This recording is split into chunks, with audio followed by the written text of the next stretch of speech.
Hello, this is Dylan Miller on Daily Dose of Dylan, Google Podcast, Spotify, Spreaker, iHeartRadio. This is Dylan Miller on Daily Dose of Dylan. Alright, we got some good stuff today. A lot of football. A little bit of NBA. I will count down the top 10 teams in the NFL, in my opinion, heading into the NFL season. Alright. So,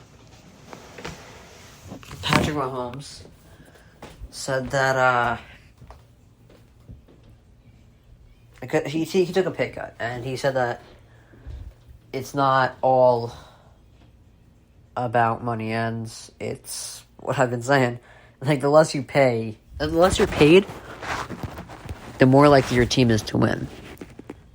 Like, the Packers spend, I think, too much money on Aaron Rodgers, you know? Like, they knew, and Aaron Rodgers knew, both of them knew, that when they signed that contract, agreed to that contract, the chance of them replacing Adams with a productive receiver was low. And, like, it was a bad decision.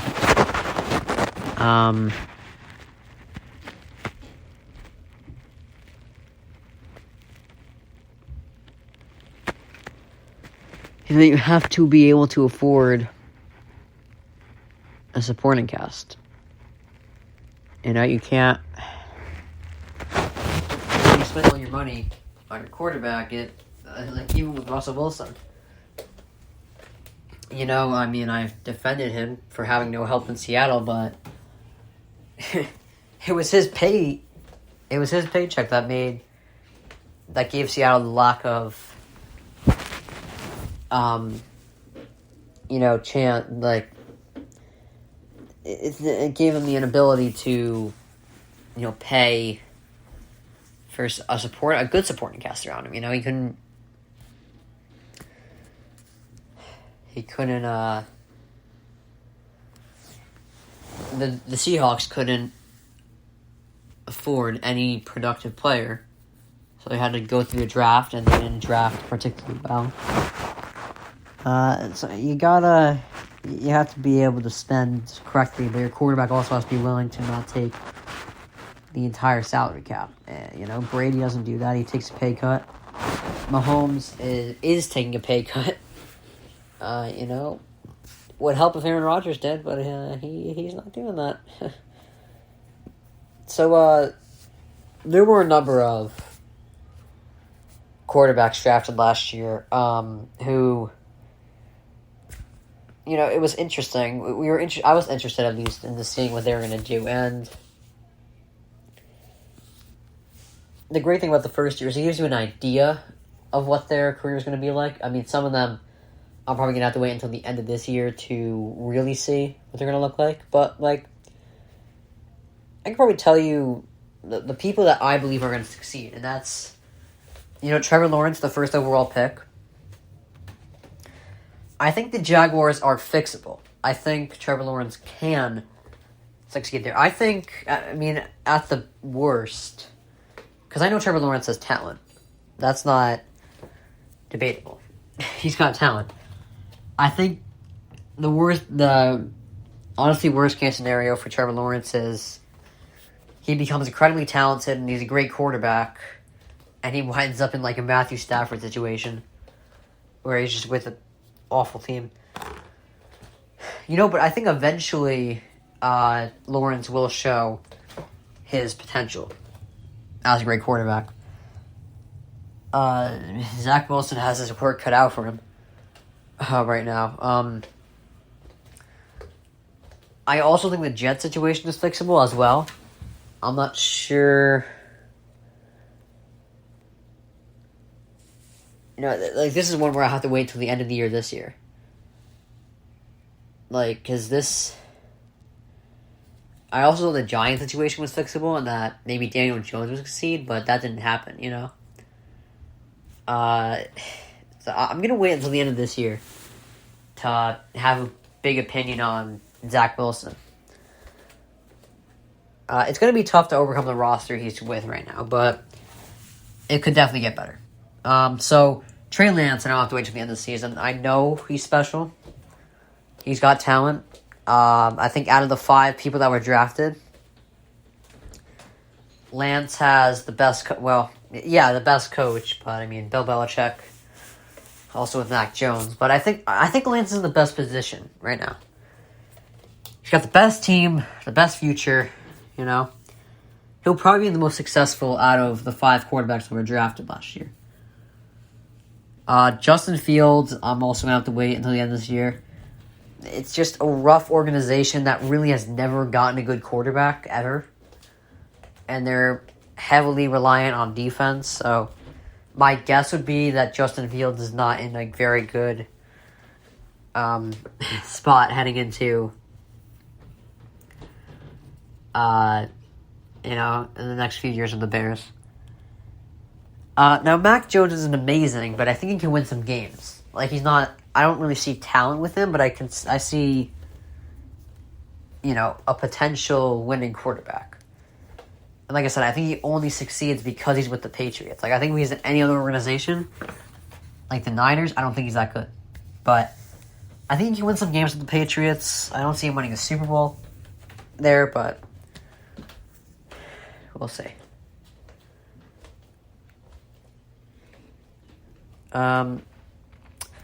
So Russell Wilson and Nathaniel Hackett have apparently become more partners than a player-coach relationship. And this is going to be, this team, they have a pretty good defense, but they're going to be very offensive-driven.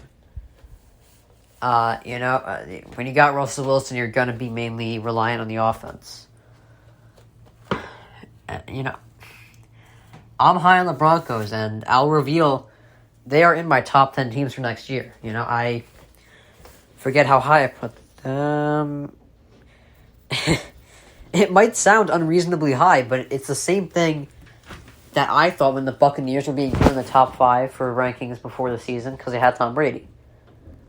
Again, I'm not saying Tom Brady is Russell Wilson, or Russell Wilson is Tom Brady, but he's Tom Brady. Russell Wilson is in a very similar spot that Tom Brady was, and Peyton Manning. Like I explained, the parallel with them two.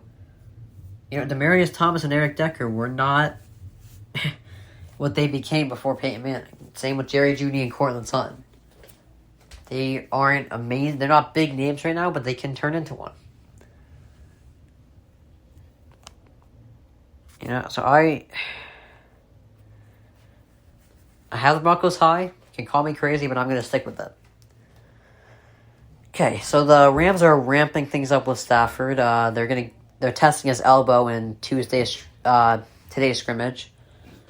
I think they make a good run this year. I do think they're a very good candidate for repeating because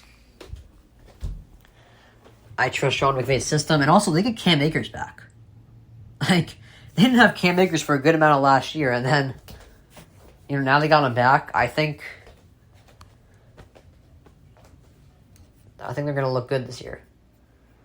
Again, I don't think they're going to repeat, but I do think they can make a very good run and possibly make the Super Bowl again. Although I don't know if they're going to be champions, so I'll dive deeper into that in my top 10 teams later. All right. So, Katie refuted the rumors the report that he would rather retire than play for the Nets. And, I wasn't saying I believed it entirely, but I was just saying it's not inconceivable that Katie would do something like that, as I explained. He...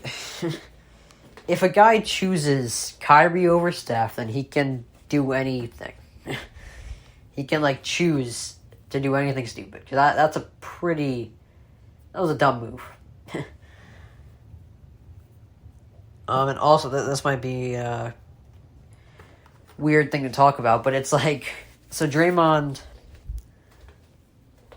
what's it called? You know, Draymond invited a lot of people to his wedding. LeBron was there, Curry was there.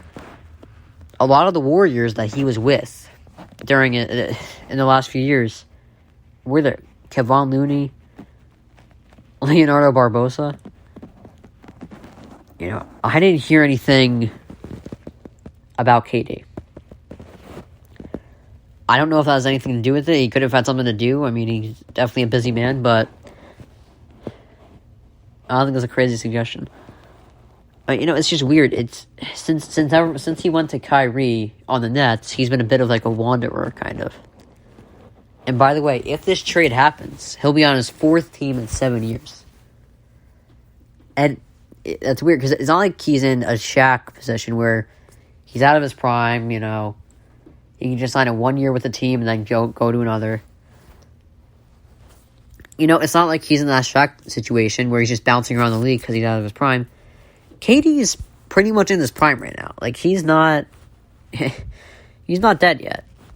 He's still one of the most productive scorers in the NBA. He's still a top 5 player in the NBA, I believe. It's like, so it's hard for me to understand why I would bounce around the NBA so much.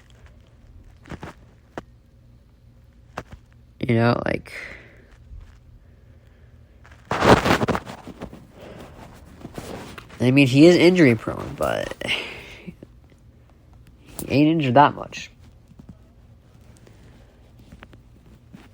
But the Nets, I'm never going to be that high on them because they literally just got swept by the Celtics pretty easily. But yeah, KD this year, 38% from 3, pretty good. 29.9, so 30 points a game. And he's in his prime, man. It's nothing with the team. All right. So the Browns apparently don't have much interest in Garoppolo. That's a story today. What I take that to mean is they're punting the season. They're just giving up on the season because Jacoby Brissett is not good enough at quarterback for you to win games. Especially when, you're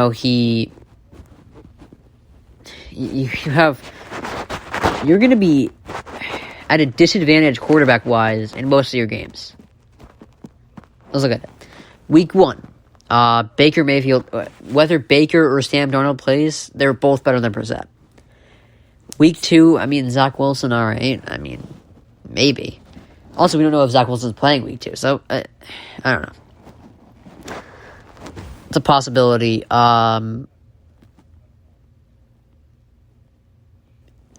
Week 5, Justin Herbert. Week 6, Mac Jones is better than Brissett. Week 7, Lamar Jackson. Week 8, Joe Burrow. Week 10, Tua. Week 11, Josh Allen. Week 12, Tom Brady. Week 14, Joe Burrow. Week 15, Lamar Jackson. Week 16, probably Jameis Winston. Week 17, Carson Wentz. So that's 13 out of the 17 games where you are outplayed on the quarterback side. And they would, it's possible, you can make an argument that they would be outplayed every game. There's a few games where you could possibly do a toss-up, but I do think Zach Wilson is better than Brissett. And I would argue Mitch Trubisky might be. The only one that there really isn't any argument is the Falcons. Who do they have? Marcus Mariota or something? I don't know. The Falcons are in a rough spot, but they're going to be outplayed in like 90% of their games. Because Watson is out. I think he's suspended because he already agreed to at least 8. So he's going to be suspended at least 8 games. I think it's going to be pushed to 12 or possibly a year. So it's like they are going to be outplayed pretty badly in a lot of their games because they don't have an easy schedule. They really have a very easy schedule, and their quarterback is Jacoby Brissett. So hard to believe in the Browns this year. All right, so the AP preseason poll for college football came out, and USC was ranked 15 in Lincoln Riley's first year. USC had the best season. They transformed their program completely because it was becoming irrelevant. But I think Lincoln Riley immediately made them a top 10 candidate this year.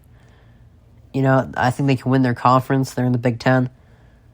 Lincoln Riley has only lost like 10 games in his career, and almost all of them are by one possession. So you can't not believe in Lincoln Riley. It's hard to doubt him. I think they're a top 10 team this year. Okay. So one team that was outside of the preseason poll was Texas. And I think they're in there. I mean, in the top 25. I believe they have the best running back in college football, Bijan Robinson. I think they have a good. I think they're heading in the right direction, and I don't know. I probably would have put them in like the 15 to 20 range. I don't know why they were out completely, but all right.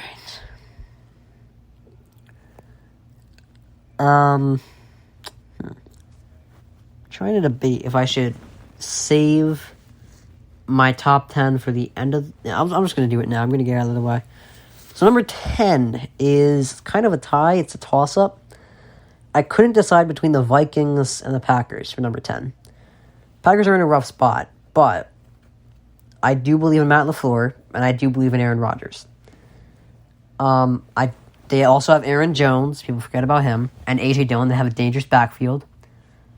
Even without David Bakhtiari, I think they are a pretty good O-line. And their defense is going to be even better.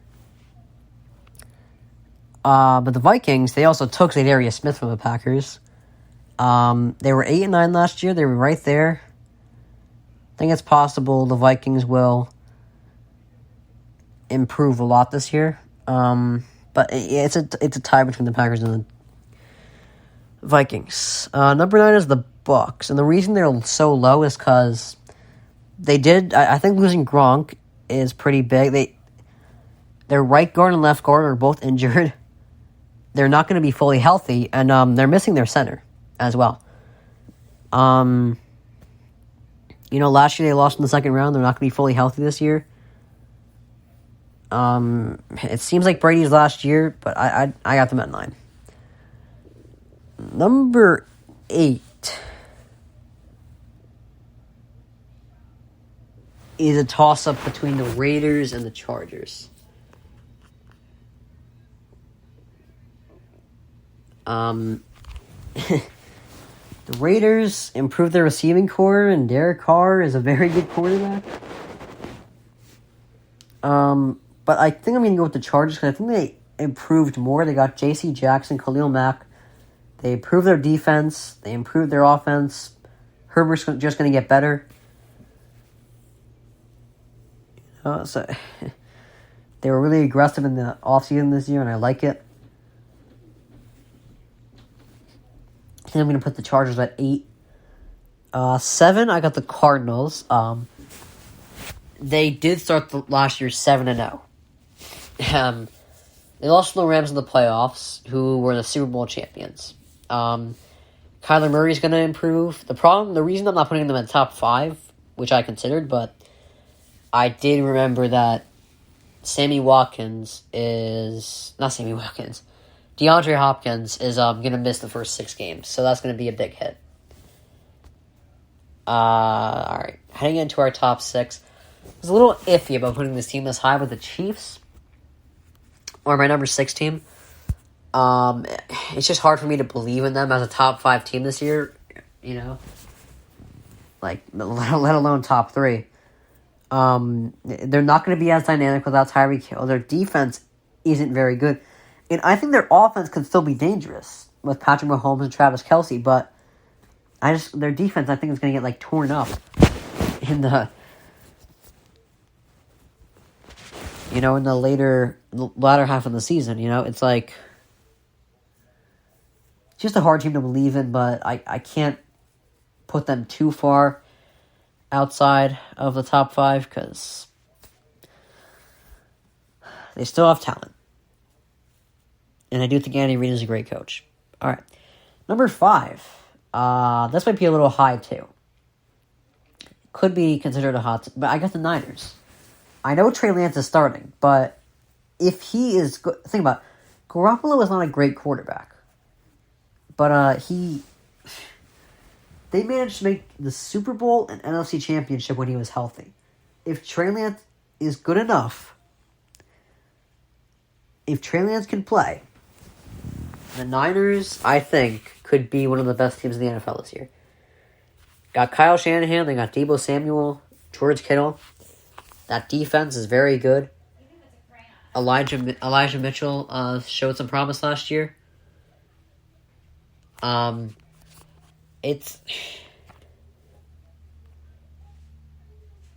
I like the Niners this year. Number 4, here comes the big hot take that I probably wouldn't have said a few years ago, but ever since that Bucs Super Bowl win, it's hard for me to go against a team that we all said was a quarterback away.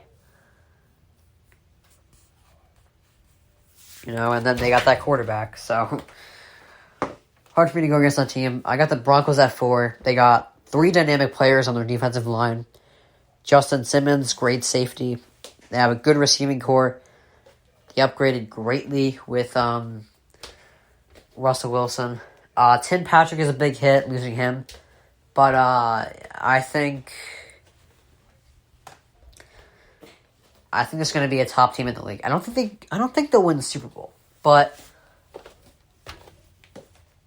I do think that they will go far. Number 3 is the Bengals. And the reason is because they made the Super Bowl last year, and in the offseason they developed the one problem they had last year, which was the O-line. They improved their O-line phenomenally.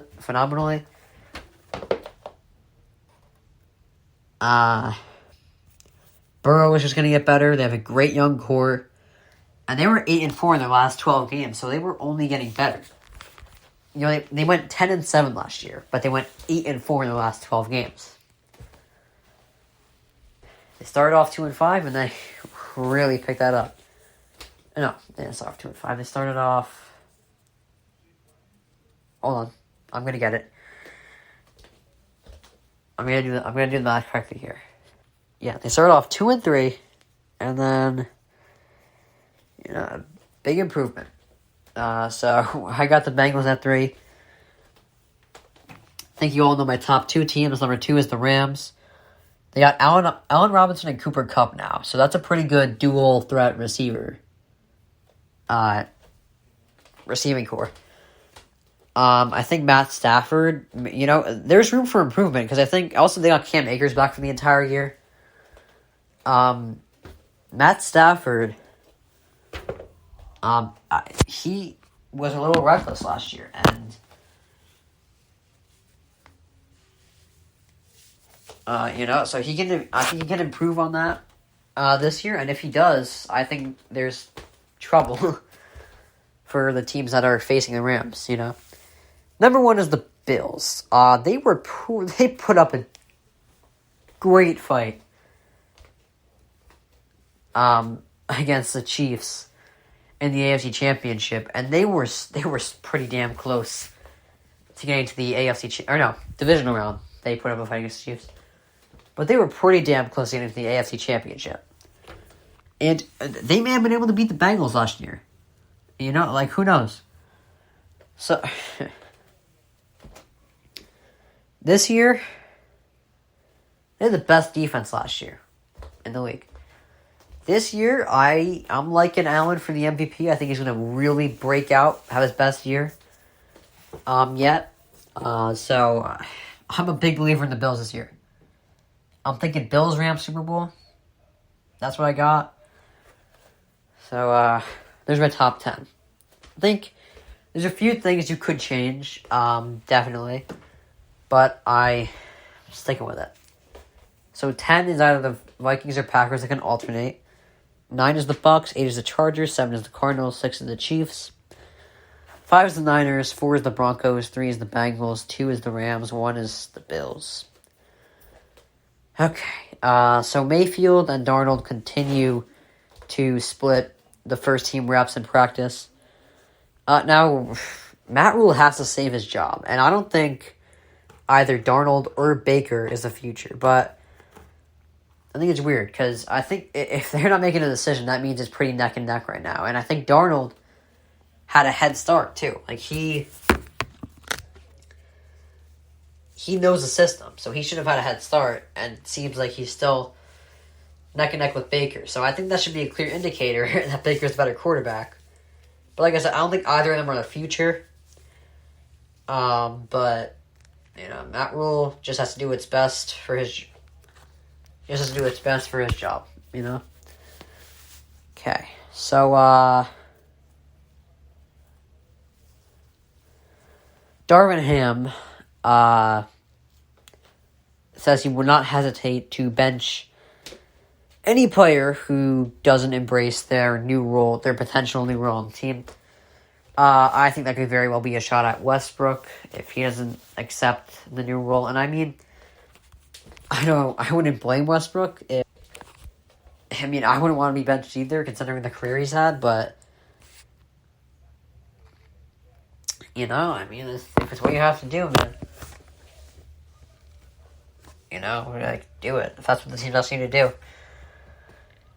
This is a rough first job for Darvin Ham, though. Like, I would not want this to be my first job. A lot of old age, a lot of potential injuries. He's got no bench. There's no shooters on the team in an era where shooting seems to be the answer. It's a tough first job, but, I think Darvin Ham is a smart guy, and I think he can make it work. Okay. So, the Ravens are still in negotiations with Lamar Jackson, but they're apparently willing to give him more money than Murray got. I think they're both franchise guys, so you pay them. But like I said earlier, you don't want to pay him too much to the point where you literally can't spend any more on a supporting guy. And I think it's just going to be slowly more money that quarterbacks are asking for. Because think about it. Murray got that money. Now Lamar is like, wait, I'm just as good as Murray, right? So shouldn't I get that money too? And he is. I'm going to talk later in the show about, where I think Lamar ranks in as far as among the other quarterbacks in the league.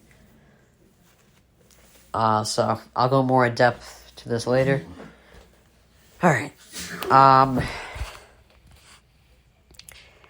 So Ohio State was behind Alabama. They were number 2 in the AP preseason poll for college. I always feel like what teams have after the SEC is over, but the Big Ten isn't the same way.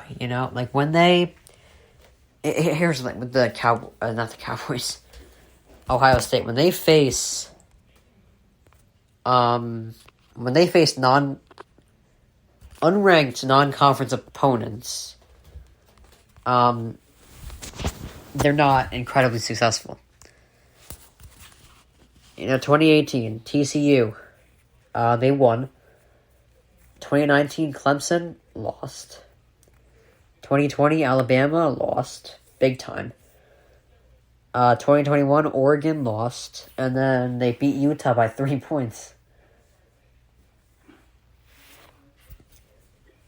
And the only big loss they had was against Bama, but they are Since 2018, they are 3-3. That's average.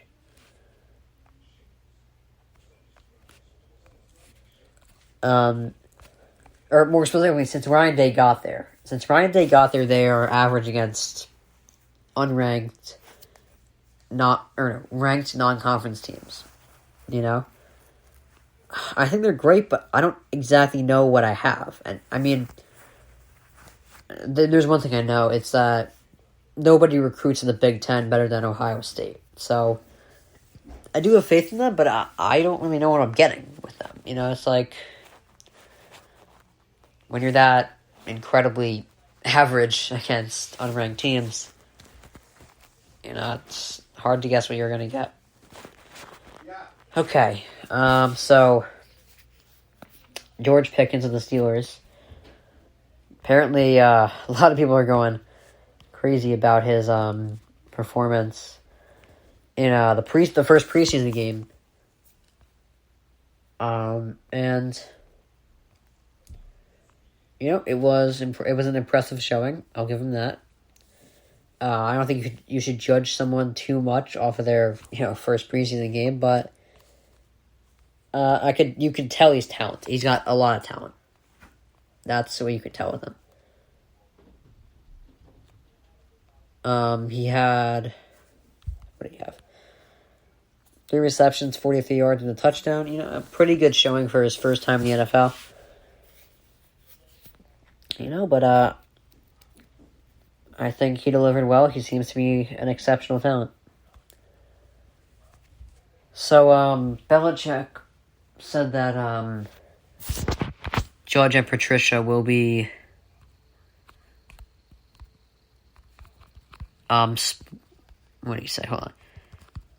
He said Judge and Patricia will be splitting the play calling.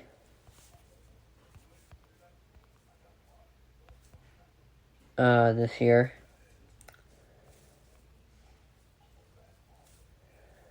It's I should go more in depth to the stories in the. He said, okay, hold on. He said that them splitting play calls is not rooted in competition. I think the Pats are really just like, I can see them winning at most 9 games. I don't see them winning any more than 9. I think 7-10, 8-9, 9-8. I think that's what they got right now. They're not a good team at all. I think their quarterback is a system quarterback that can win games, occasionally, but other than that, I guess they have a pretty good defense, but I don't see anything special beyond that. So I'm guessing anywhere from 7-10 to 9-8 for the Pats. So Walker Buehler is out for the year. Now the Dodgers, they're something else in the MLB right now. And it's not a shock to me that a lot of the big market teams are succeeding. The Mets, Dodgers, and Yankees are among the best teams of baseball right now. The Yankees have been struggling, but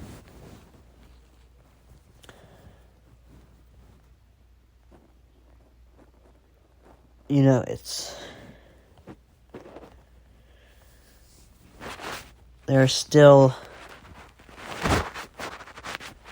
a top team in the league, even with the skid. But the Dodgers, they're different. They're on a different level than most of the teams in the league. They're the first team to 80 wins. Their point differential is well beyond any other team in baseball.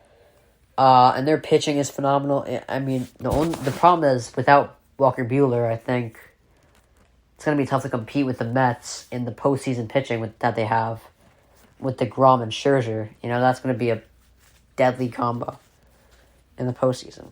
But I think that it's still going to be a great NLCS if that happens. I would love to see that happen, but if it doesn't, I hope the Yankees I'm honestly open for a Subway Series this year, but Yankees gotta start winning again. They gotta get past the Astros first. Alright. So we're gonna end this episode. Gonna just talk about who would I pick over Lamar Jackson? I'd say he would be in the low top 10.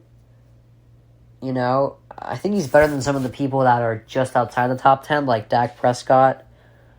Jalen Hurts, I think, is like top 15 probably right now. Or probably closer to top 20 right now. I'm assuming he'll be top 15 by the end of the year. But, he's better than those kind of guys. But there are still a lot of people that are better. Josh Allen is better. Russell Wilson is better. Justin Herbert is better. Stafford is better. And I think Kyler Murray, you could argue, is better than Lamar Jackson. He's really a more accurate version of Lamar Jackson. They're both very athletic. Kyler's just more accurate. You can make an argument for Kyler over Lamar Jackson. I wouldn't take Derek Carr over him, but there's also a case for Derek Carr, too. He leads the NFL in fourth quarter comebacks since he entered the league. His passer rating is always in the high 60s. So, people like Kyler Murray and Derek Carr are people I wouldn't take over Lamar. But there's a pretty damn good case against it. So, I'd say, obviously, Rodgers, Mahomes, Allen, Wilson. Those are four guys. Those are four guys there.